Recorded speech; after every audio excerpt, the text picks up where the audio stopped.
All right. No pressure. All right. No pressure.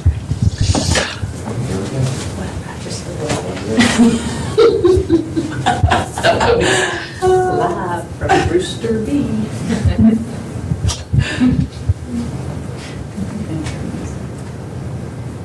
Fun, actually. Yeah, some of the things.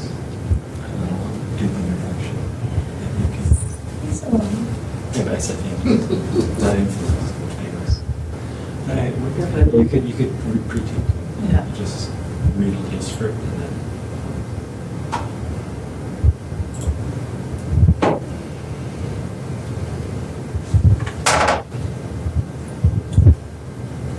There. Okay. You got anything up there? Yep, I got it. You got his video. All right, hello everybody, welcome to East Carolina University and our second edition of Pirate Parents Live. This one, the first one getting ready for the fall. It is called Welcome Home, Pirates. And we are excited as we get closer and closer to the second week of August and everybody getting ready to move in. We'll have about 5,800 students moving in, living on campus, and close to 29,000 that'll join the Pirate Nation for yet another academic year. For Pirate Parents Live, as you're watching on Facebook, if you're watching the live edition, feel free to type in your questions and comments at the bottom in the message box, and we'll do our best to answer as many as possible. If you're watching the archived edition, you can still ask your questions, and we'll continue to monitor in the weeks that follow and try and get as many questions answered as possible. We're going to cover a lot of topics today. A lot of you have questions about move-in, which is coming up soon. What can I bring? What can't I bring? What rules? Everything else. We've got hopefully all the answers to your questions with that. Getting engaged in the first 4, 5, 6 weeks of the semester is very, very important. We're going to cover that from a student transitions perspective. Parents, you guys want to know family weekends coming up. We'll have that covered, and safety is always a big topic. So we're going to have many guests, one of our guests today is going to be able to answer many of your questions. So without further ado, let's go ahead and transition over to our panelists. We'll do a brief introduction of who our panelists are, and then we'll go ahead and fire questions at them. Starting at the far end, Dr. Mary Beth Corbin. Mary Beth is the Executive Director of the Office of Student Transitions. She pretty much covers everything from when they come in the door as a student until they graduate, from first-year programs, sophomore through senior programs. It also includes transfer services, student veterans, and career services. She's been with ECU since 2000. Next to her, we have Emily Lynn Adkins. She's the Assistant Director for Parent Family Programs. Parent Family Programs is our host for today's Pirate Parents Live on Facebook. Emily Lynn is an ECU alum and has been with the university since 2009 and is coming up on her first year finishing up here in this role. Next to Emily Lynn is Bill McCartney. He's the Associate Vice Chancellor for Campus Living. Has been with ECU for 7 years. In his role, he's got a lot. He's got housing, dining, transit, National Student Exchange Program, and off-campus student services, and whatever else we can add to Bill's plate. It's always a good thing. And then last but definitely not least, we've got Lieutenant Chris Sutton. He's with the ECU Police Department and has been. This is his 18th year.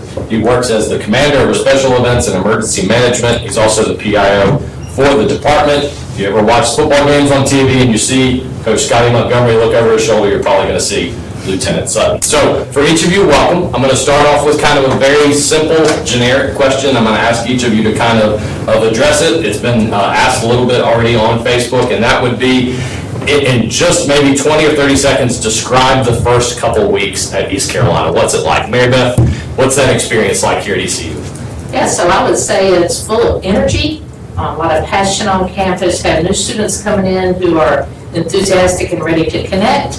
And we have our older students, our veteran students who are here more than willing to help them out. So energy and passion. Emily Lynn? I would echo that, and just speaking from my experience as an undergrad here, I remember those few weeks, or the week before classes started, that I moved back to campus, and it was just so exciting and so much to do and get involved in. So it's always exciting to see the new students do that as well. Bill? When you look at it from a residence hall perspective, students are spending so much time on the social aspect of getting adapted to new roommates, to new floor mates, to figuring out how they fit in, and all of that kind of consumes their time. We would hope that their first few weeks also include going to class, so you might want to encourage them to fit that into their schedule at some point. Lieutenant Sutton? There's a lot of eagerness and excitement for the students when they arrive, get on campus, and want to start making new connections. and new friendships and relationships that they'll carry for the rest of their lives. And there's some change that the parents are also having to accept and go through with leaving their child here, but we take their safety very seriously and we'll take good care of them and gladly give them back to them when they're graduated. So let's go right into move-in. You know, some people are watching this live and it's a week away. Some are watching the archived edition and maybe just days away. Bill, I'm going to start off with you. These were a couple I'm going to give you as kind of rapid fire, quick. I don't think they're very long answers, so I want to give them to you and give you a quick opportunity to respond to some of them. So some of them deal with the move-in day. So everybody should have gotten that email, right? That kind of spells it out. Correct. Everyone has gotten an email telling them what their move-in day and their move-in time is, and that move-in went to the student, not to the parent. And so if you don't think that you've received it as a family, make sure your student is checking their ECU email address.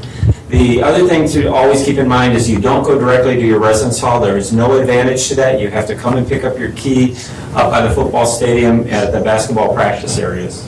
And so going up there when they come, that's the first place that they're going to go. Give me a couple of the things that they're going to get covered right off the bat up on the practice area. So the first thing that happens is people enter, they'll be greeted by some of our staff, and we will actually separate the parents from the students. And the students will go into the practice gym and be able to sign for their keys and pick up their keys while their parents wait for them as they come back out.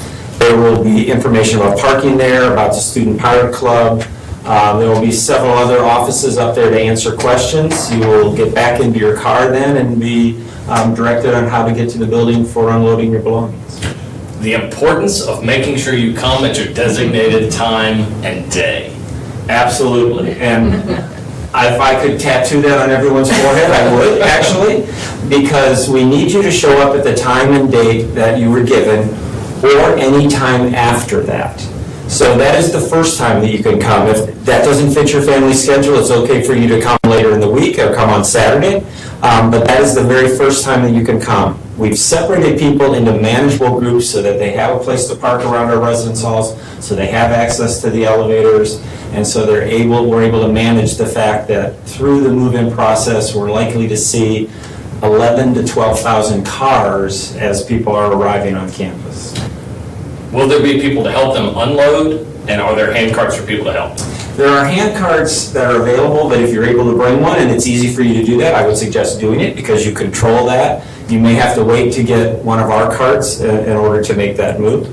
There are some people, and we do have volunteers, and they are marshaled at some of the more difficult buildings to get into, so that there are a limited number of people at each of the buildings though on those moving days.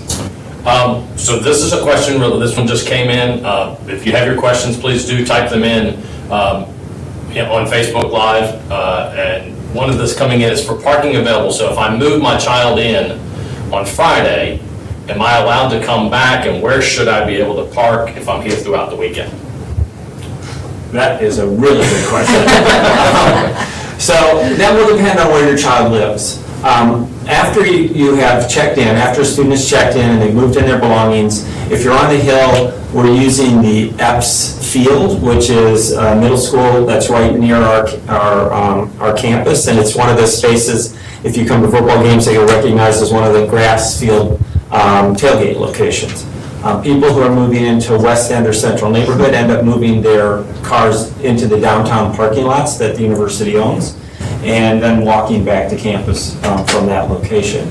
Coming back and forth from campus is really difficult during move-in because every day there's a new group of people trying to fight for access to those spaces and around our residence halls. So if you've moved in on Wednesday and you're coming back to visit your child on Friday, you actually won't be able to drive back by that residence hall because those spaces are, and access to those spaces are reserved to people who have passes for that day.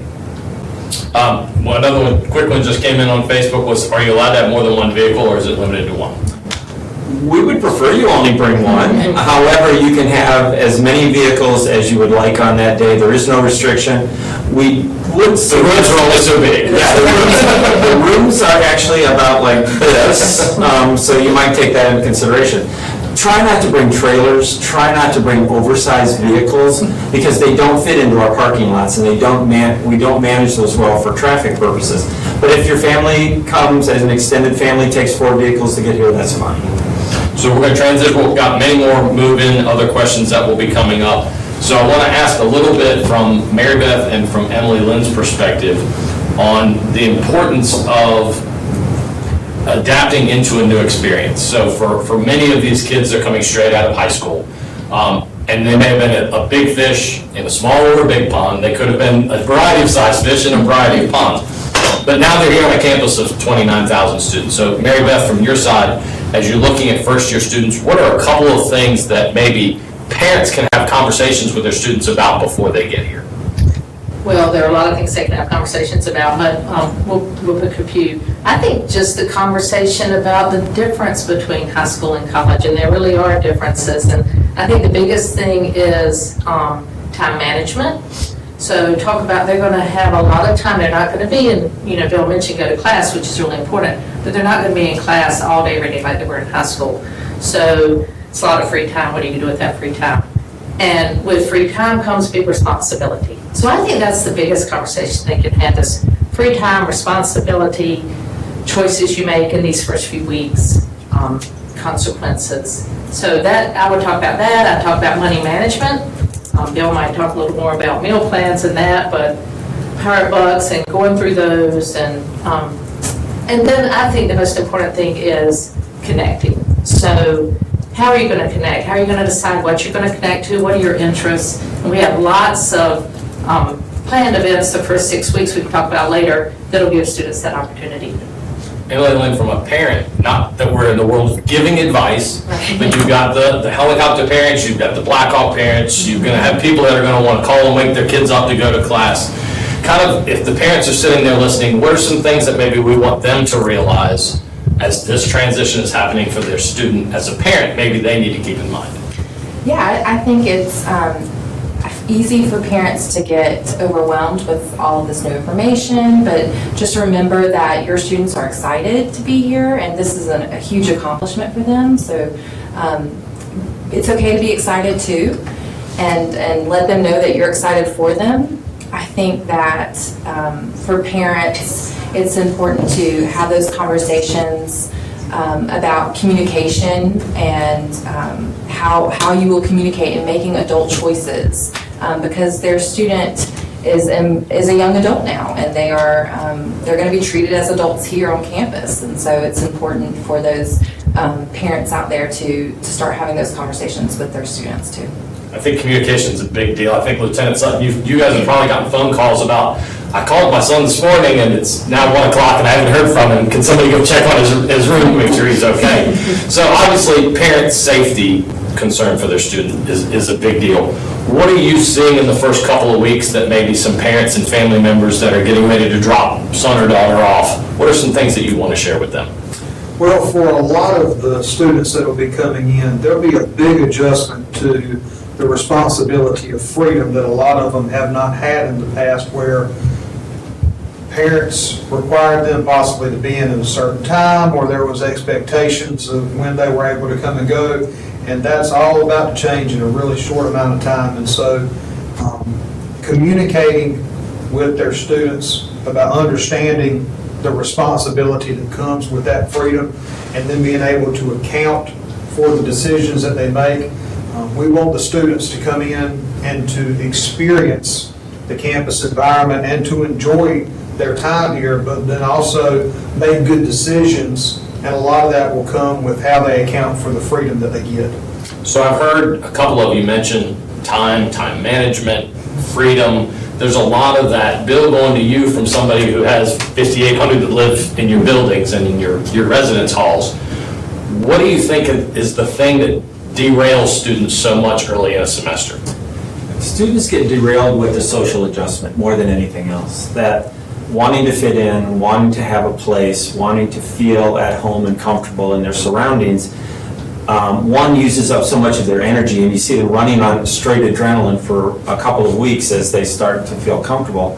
And that quite often then gets in the way of them adjusting academically and adjusting to that there is more than just the social aspect to being on a college campus.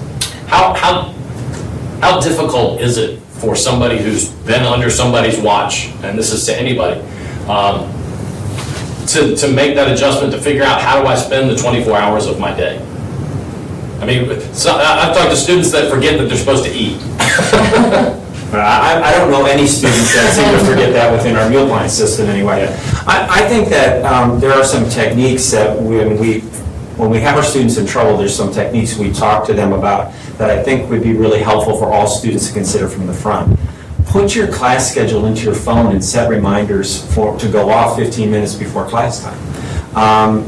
Set your alarm so that your phone is your alarm and it goes off in the morning so you don't sleep through your class. I mean, simple techniques to manage their way through life.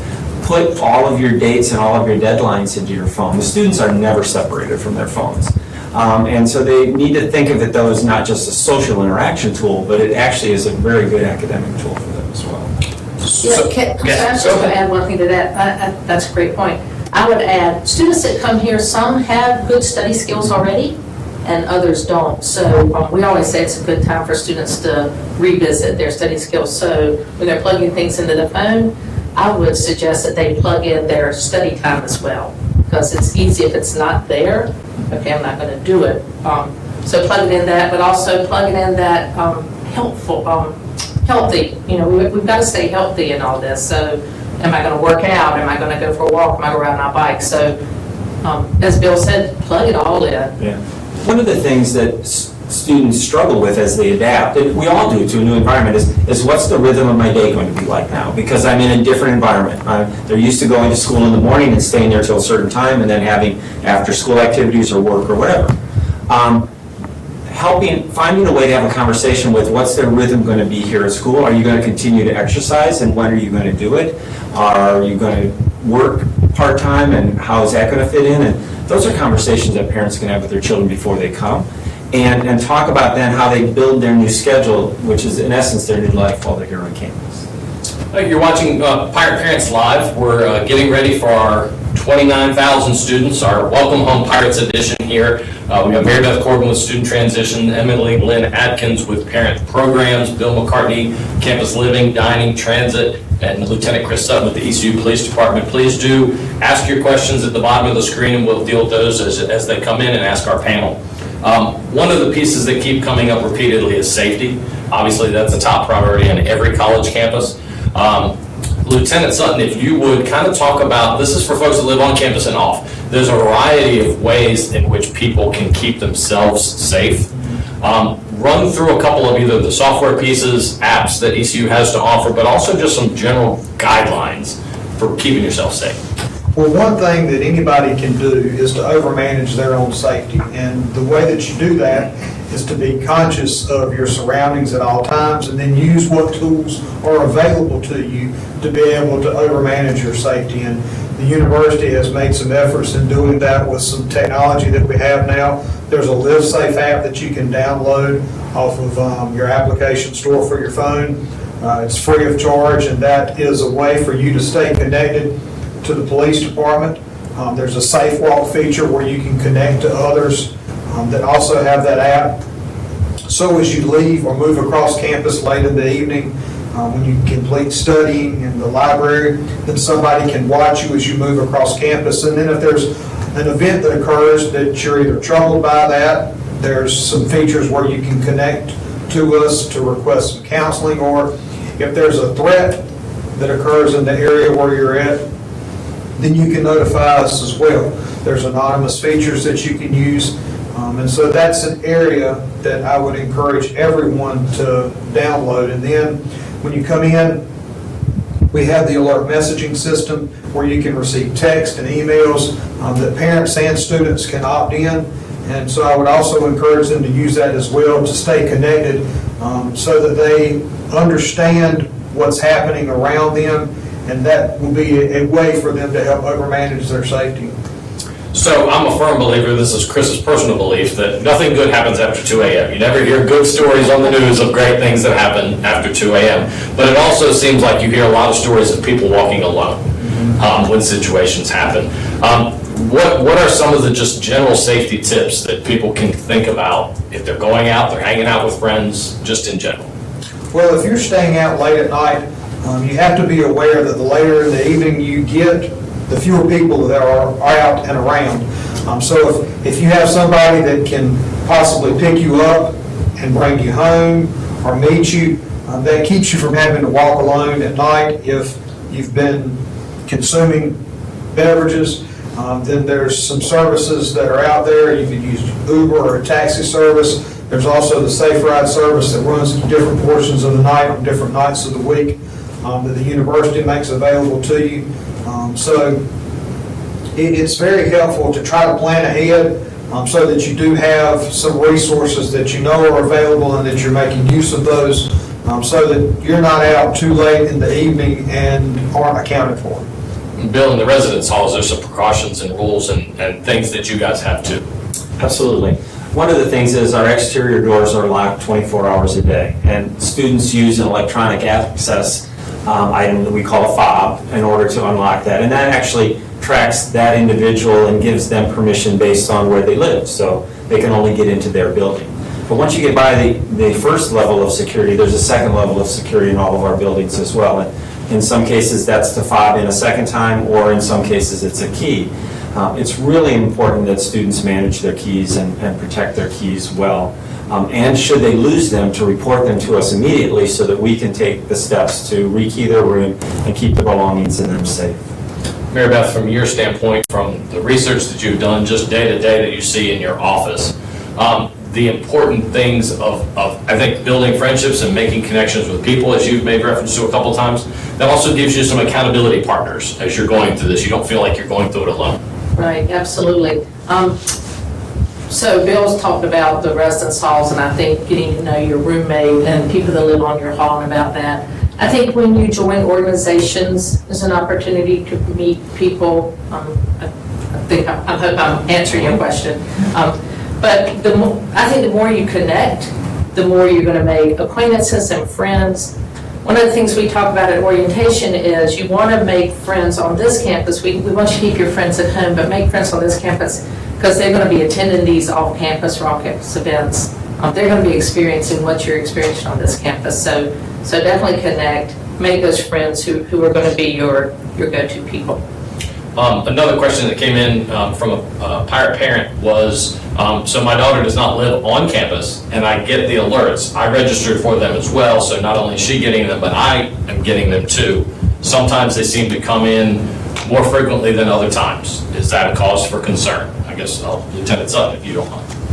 I think there's a lot of fluctuation, and you try to have some predictability on what you expect with any given academic year. And then sometimes things just completely change or hybrids as they start to develop. And so we're going into this academic year with trying to review what has happened and what we've done in the past. And then as we start to see things develop as the semester begins, then we'll make changes to try to ensure that we are working not just on campus, but then in off-campus locations as well, and also collaborating with the Greenville Police Department to be able to ensure the safety in off and on-campus locations. So we'll send things through the alert, especially if we have, hurricanes or tornadoes or weather-related type situations would come through. But I think one of the things that sometimes people will see is they'll see an alert for something that's an off-campus situation. It may not be related to campus, it may not be related to anybody ECU specific, but there's a reason of why we kind of do that. Greenville and ECU are almost kind of hand in hand, right? That's exactly right, and there's requirements that are put in place by the Department of Education and the Clery Act, which requires us to make notifications of certain types of crimes that occur on campus or in property adjacent to our campus, so that the proper notification is made so that the campus community knows what's happening around them, and then when they know what's happening around them, it makes them better suited to make decisions for their own safety. Absolutely. Thank you for that. Again, throw your questions into Facebook, and we'll continue to answer them as we receive them. I want to transition a little bit. Emily Lynn, we've got Family Weekend that's coming up a little more than a month away. I'm sure you have done no planning for that I whatsoever. don't know what's happening. Nothing at all. So for families are going to drop their students off in the middle of August, and then they'll be back 3 or 4 weeks later for family weekend. Talk a little bit about some of the things that parents and families need to plan for related to family weekend as they get ready for that, the middle of September. Sure, so I think first that families will want to go to the website, ecu.edu/family-weekend, and take a look at the schedule of events. There's a lot going on over that weekend, and some of those events do require tickets. So once they decide what they want to participate in, and if it's the tailgate or the football game on Saturday, they're definitely going to want to go ahead and purchase those tickets now. Ticket sales will end at the end of the month, so that's an important piece.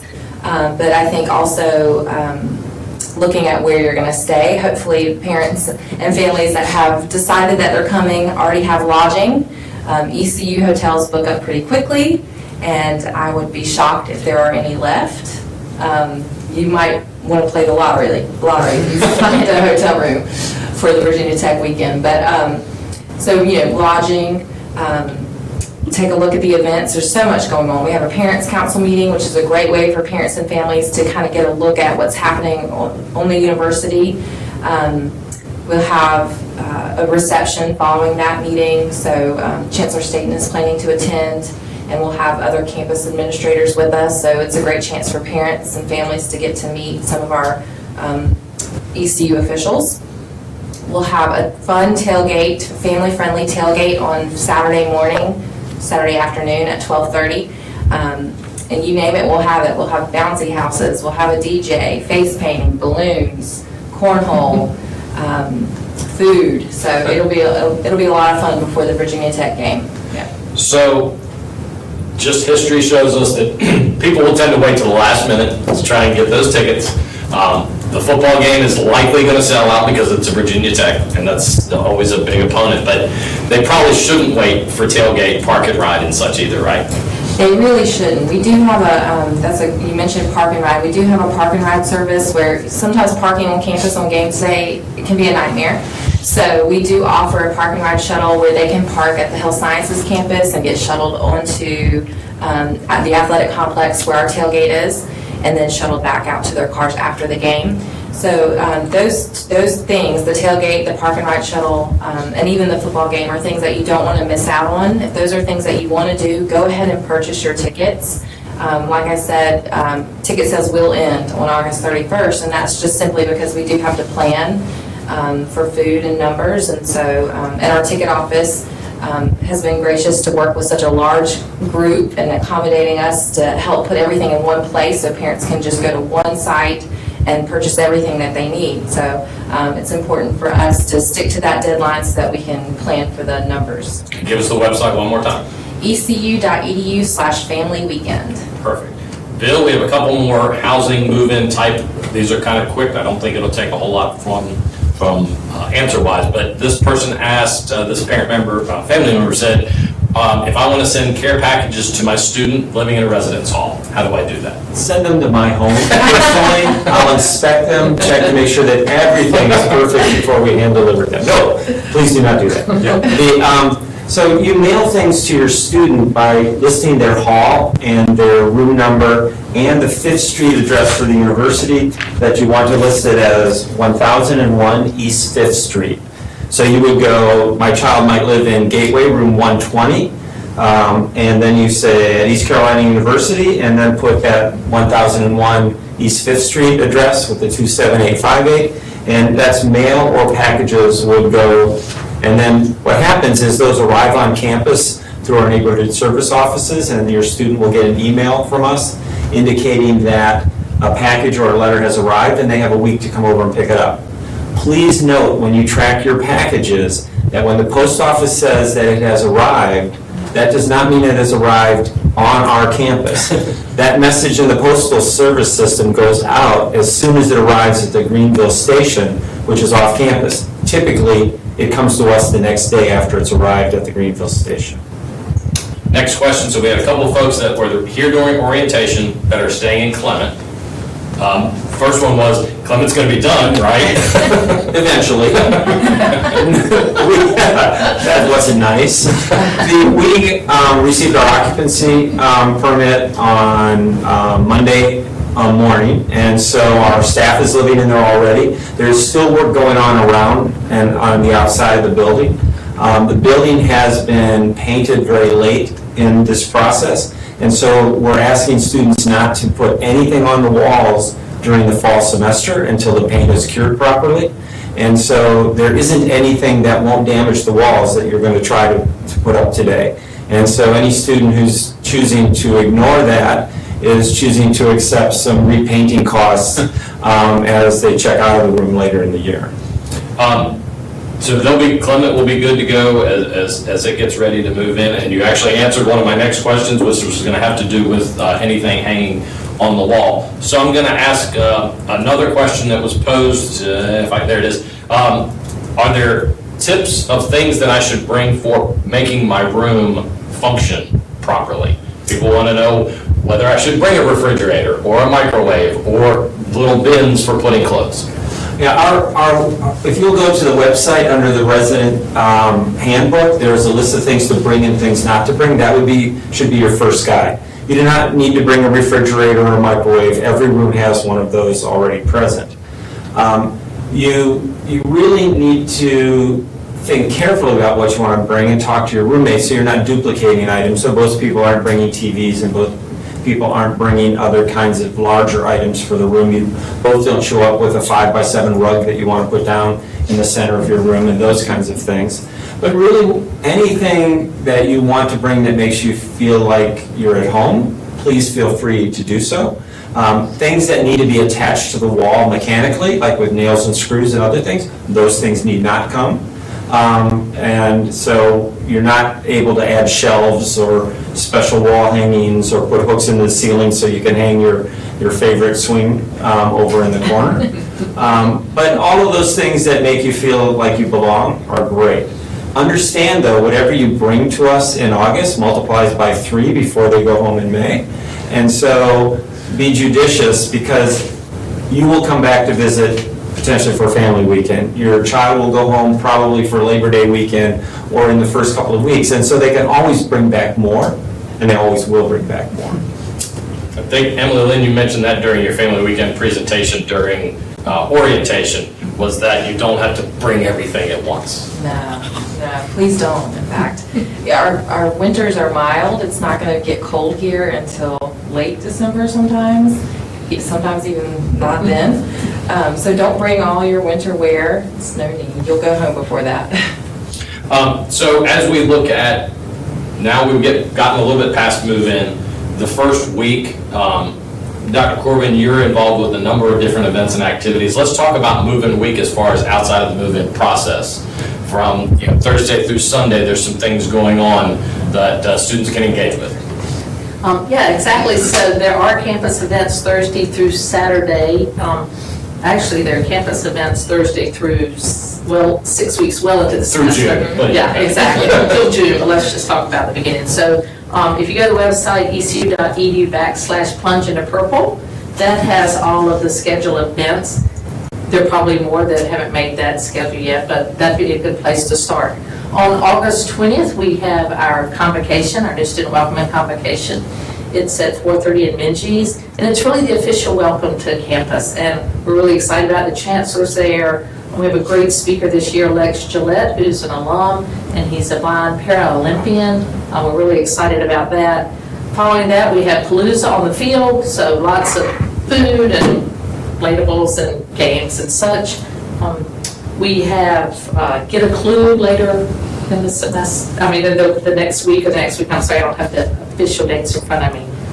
So lots of activities that we're excited about again. One I'm really excited about is our Paint It Purple Exchange t-shirt event. So if you have another university t-shirt or hat or apparel that just isn't going to look good on our campus, we're going to have a time where you can bring it in, and we're going to give you a brand new purple ECU t-shirt. Now, I can tell you, Bill's been here for 7 years. I remember when Bill first got here, came from a different school. He used to go out of his own pocket. He would see somebody wearing a shirt. He would walk into the student store and buy them a shirt and ask them to switch it out. Yeah, and I don't know, if you're a parent that came to orientation, I hope I didn't offend you, but I can't have any parents, when they check in and they have a different school hat on, and be like, you don't wear that here. Yeah. So we have a lot of traditions on our campus. One of them is we love to wear our purple on Fridays, and that's something that we'll hope, parents and families will do even in their own hometowns. You'll wear purple on your Fridays and when you come to campus for sure. Bill, your philosophy from somebody who's been in residence hall and campus living for pretty much your whole professional life, give me some connectivity and engagement pieces that you think are important from students living in the residence hall to make that experience better. One of the things that's really important is students have to make a connection with their roommate. That doesn't mean that they have to be best friends with their roommate, but they have to learn to share and respect each other and respect the space that they're in. And so, I want every student to come here with the right attitude about what a roommate is. A roommate isn't a best friend. It's someone who you trust, someone who you get along with, someone who you talk to and share. But you may have lives that run in different circles away from your time together in the room, and that's okay. Second is you want to connect with those other people on the floor that you live around. That will happen in some ways naturally. And then a great way to get involved and to meet others in the building is to get involved either with the hall governments in the building or to take a look at making sure you attend the events that hall governments sponsor.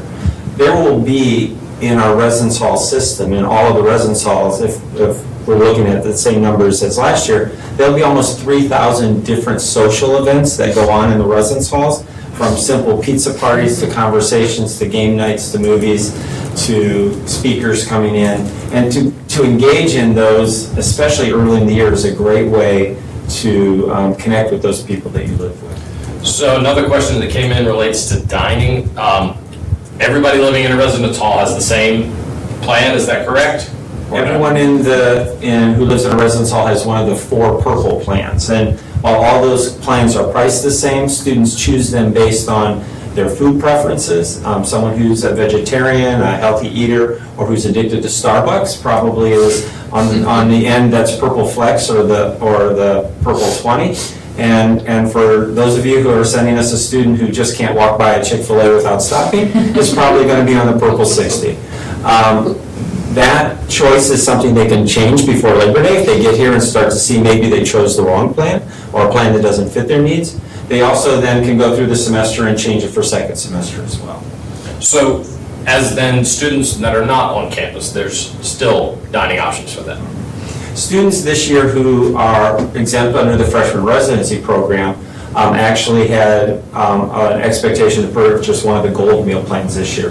And that's so that they can engage with the majority of freshmen who live on campus, and so they can feel more a part of the overall Pirate community. I can walk out of class and go to lunch with the people I'm in class with and not feel like I'm excluded from all of those activities that take place in those classroom groupings outside of the class.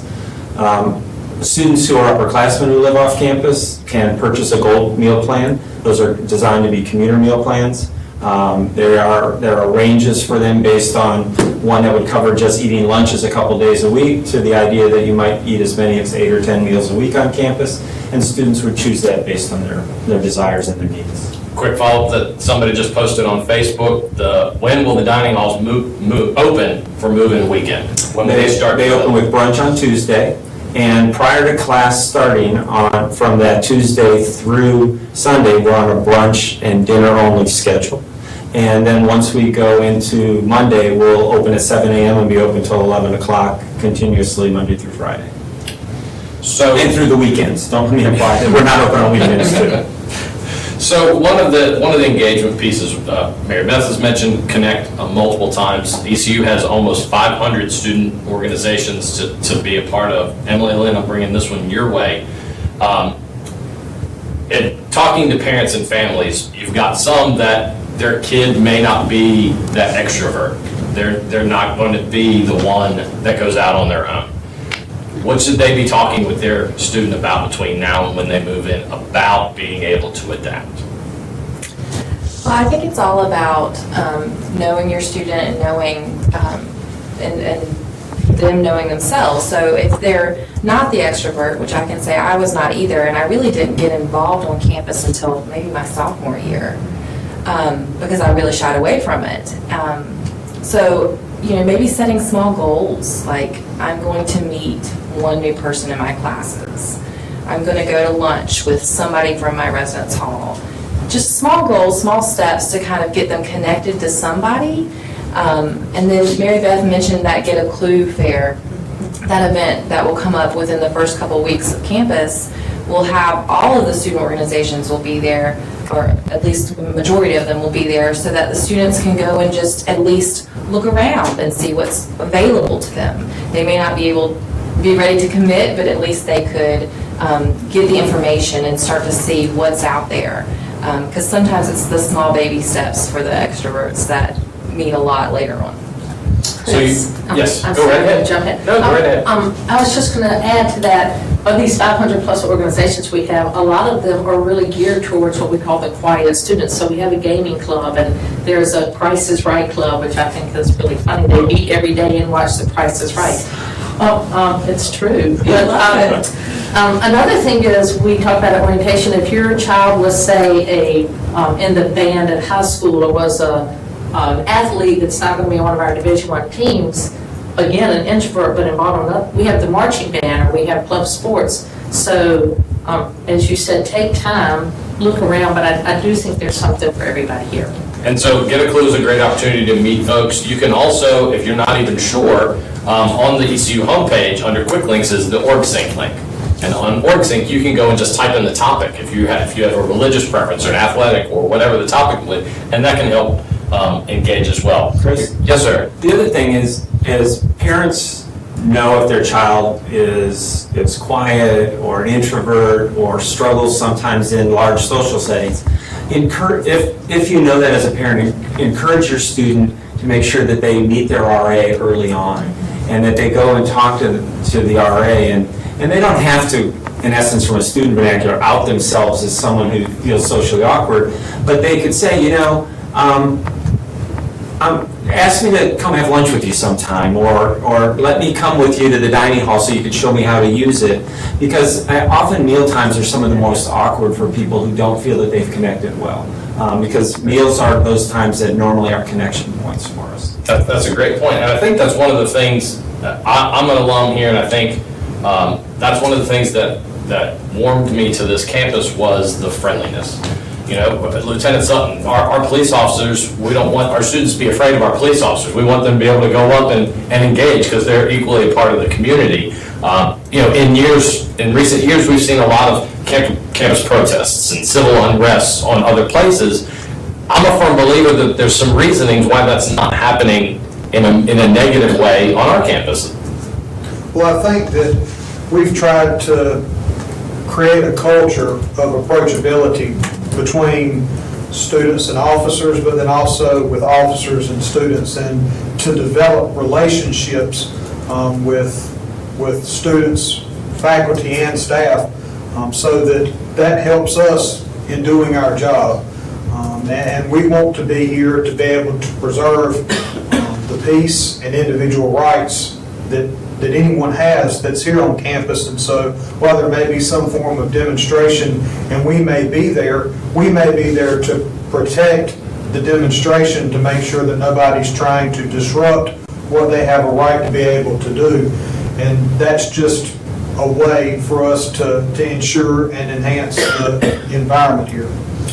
You're watching Pirate Parents Live. Here it's the Welcome Back Pirates, or Welcome Home Pirates edition. For about the next 15 minutes or so, we're taking your questions. We have Dr. Mary Beth Corbin with Student Transitions, Emily Lynn Adkins with Parent Family Programs. We have Bill McCartney with Campus Living, Dining, Transit, and Lieutenant Chris Sutton here taking your questions. Please feel free, type in your questions on Facebook, and we will answer them as we go through for the next little while till the end of the program. As you kind of reflect from your experiences, and I'm going to ask this to each of you, looking into this year, give me some tips or suggestions on what's one or two things that's going to make somebody's first year a success. And I'll start with you, Lieutenant Sutton. What's something that's going to make this a good first year if it happens for a student? Well, I think sound judgment is a good thing to build your foundation on. And that can relate to your academics, it can relate to your social activity, it can relate to your sleeping patterns. If you have good judgment in the types of peers that you associate with, then it will give you strength in numbers as you begin to make this transition into the life of a college student and as you try to achieve that education that you're coming here for. Be involved with the different things that we offer here at ECU, to include athletic events or concerts, different things in performing arts or within the dormitories, but don't neglect your studies by being overly social. I think that if you build that foundation from that point, then it'll make the difference for you as you transition through your first year and move into your second year. Yep. What I'm going to say is, seems like it's obvious, but to many students, they're completely oblivious to this. It's if they will spend the time early on staying current and studying and keeping up in their classes so that their first rounds of grades are where they would like them to be, it eliminates so much of the stress you hear them talking about. As soon as students start doing poorly in class because they've maybe not been keeping up or ignoring or skipping class because they've decided that other obligations are more important than their academics, they start feeling that internal pressure of not pleasing their parents and not living up to their own expectations. And that's a cycle that feeds itself actually in a very negative way rather than a cycle that's easy for them to break. Our students come to us having a difficult time managing stress, and they can eliminate one of the major stressors in their life by having a balanced lifestyle here from day one rather than being overloaded on the social side. Amelia? I will say communication will kind of make or break a good year, because it's everywhere you turn. Communication with your RA, your roommate, your faculty members, your professors, your parents, your family. All those communications with all those different groups are really important. And if you have good communication and you're talking to your professors, they know what's happening. Or you're talking to your RA and your roommates, and you're having open conversations, it's only going to help all the other areas of your life.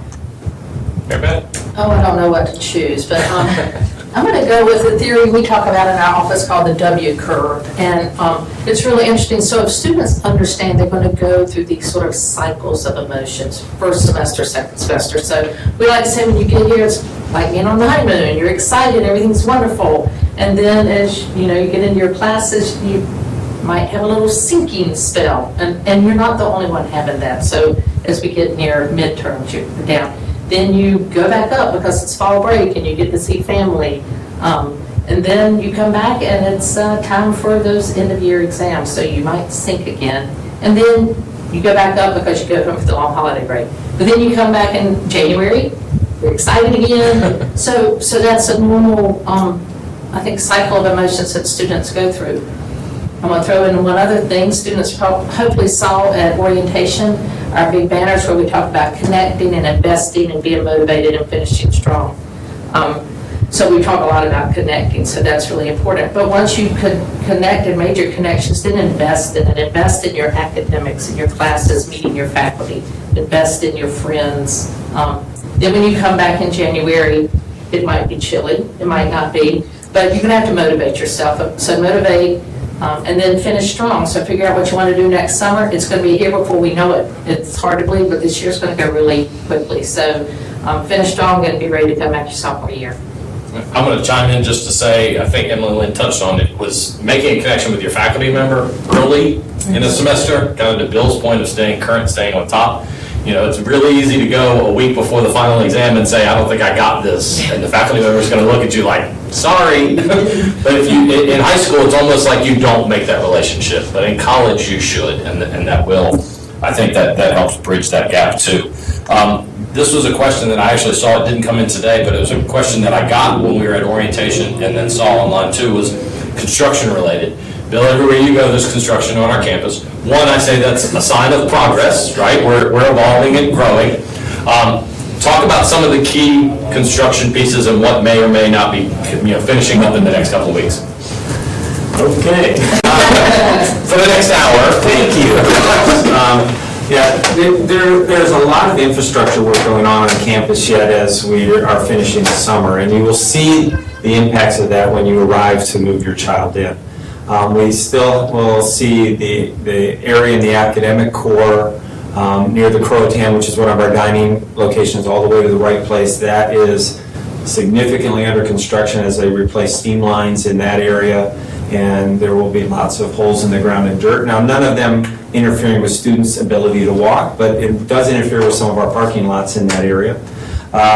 The road that leads to West End currently is an open hole, as that steam line is being replaced in that area, and they're also replacing the roof on the art building, and so there's a parking lot next to Garrett Hall that currently is being used as a construction support site. Those areas are likely to be still disrupted in the next couple of weeks, although if the weather will hold for us, there is a good chance that by move-ins, much of that street will be back drivable for us, which we're hoping for tremendously. The other part is around the rec center and the student center. Again, as we're doing some steam line work at the university, is replacing some of the older infrastructure, and there are fences up that disrupt people's ability to walk and travel as they normally would on campus. One of the things with all of this, to remind your student, is we do not take lightly to people who decide that those are play sites for them in the middle of the night. That is an issue for a student who would be charged with trespassing and would find themselves facing significant problems within the student conduct system and potentially downtown if they decide that that looks like a big sandbox that they would like to bring their toys to. The other benefit to all that construction is there's great things happening. We've got one brand new student center that just opened on the health sciences campus. That's the only one in the state committed to a health sciences campus. And then we have another one that's going to open for main campus in fall of 2018. So ECU continues to evolve and trying to make a better experience for our students. This one came in talking to your point, Bill, about making that a fun sandbox to play in. This related to security cameras. There's a lot of the blue light phones that people see, but those are not the only security cameras that we have on campus, Lieutenant Sutton. That's correct. We've got hundreds of cameras that are on campus that are monitored by our telecommunicators, and then they're also recording footage, and that's backed up for certain amounts of time. And so we have very good coverage with cameras on campus, and that helps us to be able to identify problem areas, but then if something occurs where we need to go back and review it, then we also have that opportunity as well. And that extends to any property that the university owns, right? If that's parking lots or buildings, even off main campus, we've pretty much got those covered too, right? That's correct. And then also the city has cameras in the uptown area where they also are able to record, whether it's on city streets or in areas around that. And so we have very good camera coverage in areas on campus and then close to campus. Question that came in on Facebook Live. Again, continue to post your questions for the next 4 or 5 minutes. We're going to be answering them as best we can. Family weekend question, Emily Lynn, for the park and ride. The $15 cost is per vehicle, per person? Per vehicle. Just one $15 parking pass will get one car in. So if you have multiple vehicles, go ahead and buy multiple passes, but doesn't matter how many people you load up in your car, just one pass per vehicle. All right, and remind us the website again in case people want to check that out. That's ecu.edu/family-weekend. This is a question I hope if somebody knows the answer to. If not, we will go back and post it afterwards. One card balances loaded into the system. I'm not sure what they mean by that question, actually. When you look at the dining, your meal plan will be loaded and available to you on the Tuesday before we open, which is August 15th. I'm not sure what else that they're asking for. Okay. So as we start to kind of wind down a little bit here, a couple of things some common themes that I heard. One was go to class. That's absolutely imperative. Using good judgment, communication, and get engaged and connected for the year. Kind of as we start to wrap this up, in about a minute or two, and I want to go through each. I'm going to start with you, Dr. Corbin. Kind of give us some closing thoughts on things that you're excited about and maybe a tidbit that's a takeaway for parents particularly. Yeah, so I'm always excited about a new year. I just, emotional. I just started with orientation and welcoming people to Pirate Nation. It's just a great feeling. As I think about a little tip for parents, you have about a week. It's a great time to have conversations with your students. I would talk to them about your expectations for them, academically and socially, and listen to what their expectations are. I think this is a great time. And finally, during this transition, everybody's transitioning, right? It's huge for the students coming here. It's huge for parents, whether it's your first, your middle, your last. But don't forget the siblings. I think sometimes we forget this is a really big change for the siblings in the household. So make sure they're included in all the conversations. And welcome. We're ready for you. Yeah. I would echo the excitement. It's always so exciting to see the passion in Pirate Nation and when everybody gets here. And just as a takeaway for our parents, I would say just remember that you're pirates too. It's the whole family, and so, get involved. You can stay informed with what's happening at East Carolina. You can wear your purple on Fridays, come back to the games, visit during family weekends and other times, because we're all part of the Pirate Nation here. One of the conversations that I hope that a parent will have with their student is talking to them about what it means to transition. And this is a transition point for the student as they start to take steps towards becoming an adult, and it's a transition point for the family as a student moves out and isn't home every day. And it creates some awkward moments. It creates some awkward moments within the family at times. It creates some awkward moments for the students who sometimes come ill-prepared to be treated like adults, even though they've said they've wanted to be adults for years. When they are faced with the accountability that comes with being an adult for their behavior and the choices they've made, that reality is sometimes very difficult for them. And so conversations about choices and conversations about transitions and those kinds of things are very helpful, that the student has that in the back of their mind as they kind of face the everyday decisions that they make and manage in their life here. Lieutenant Sutton. This is my 18th fall semester at ECU, and I'm very excited that the parents chose ECU along with their soon-to-be students for ECU to be their start. It's the perfect institution for them to launch out and to capture their horizon. I think that we have some very exciting things here for them to become involved in, and for them to also be able to achieve the education that they're coming here to get. And we want to be a part of that process that they're going to go through, and we want to be able to assist them in any way possible. And so we're a phone call or a tweet away. If they need us, then we want to be a part of their success story while they're here at ECU. Well, I want to thank each of you, our panelists, Mary Beth, Emily Lynn, Bill, and Lieutenant Sutton for being here. It's been a pleasure fielding your questions and getting some of the things answered. I share the excitement of our panelists to say you're going to get out of it from a student perspective what you put into it, from parent and family. We hope you have a wonderful experience. You're part of the Pirate Nation as well.